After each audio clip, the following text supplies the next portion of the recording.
දේශපාලනඥයන් ඔවුන්ගේ හිතවතුන් සහ නිලධාරීන් රැසක් විවිධ වගා ව්‍යාපෘති මුවාවෙන් පසුගිය කාලයේදී රුපියල් කෝටි ගණනින් මුදල් සහ රජයේ ඉඩම් ලබාගෙන කිසිදු ව්‍යාපෘතියක් ක්‍රියාත්මක නොකර පෞද්ගලිකව පරිහරණය කර ඇතැයි වැවිලි සහ ප්‍රජා යටිතල පහසුකම් අමාත්‍ය සමත් විද්‍යාරත්න මහතා පවසනවා.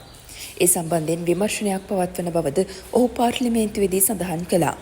හිටපු අමාත්‍යවරයෙකු වන සාලින්ද දිසානායක මහතා කුරුණෑගල වැවිලි සමාගමේ සාරවත් ඉඩම් අක්කර 76ක් ඔහු පෞද්ගලිකව පිහිටුවාගත් සමාගමකට පවරාගෙන තිබෙනවා.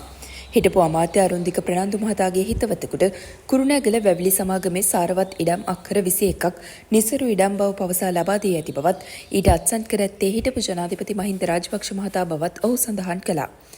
හිටපු ප්‍රාථමික කර්මාන්ත අමාත්‍ය දයා ගමගේ මහතාගේ බිරිඳ අනෝමා ගමගේ මහත්මිය කෘෂි ව්‍යාපෘතියකට යයි පවසමින් ලක්ෂ 140ක් ලබාගෙන නැතත් කිසිදු ව්‍යාපෘතියක් ක්‍රියාත්මක කර නැතැයිද අමාත්‍යවරයා පැවසුවා.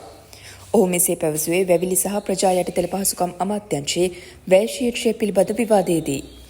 හිටපු නාවික හමුදාපති වසන්ත කරන්නාගොඩ මහතාට වගා ව්‍යාපෘතියක් කිරීමට රුපියල් ලක්ෂ 180ක් ලබා දී ඇති බව පැවසූ සමන්ත විද්‍යාරත්න මහතා වගා ව්‍යාපෘතියක් සඳහා හිටපු අමාත්‍යාංශ ලේකම්වරයෙකු වන බන්දුල වික්‍රමාරච්චි මහතාගේ පුත්‍රයාගේ නමටද ලක්ෂ 82ක් ලබා දී ඇති බවද සඳහන් කළා.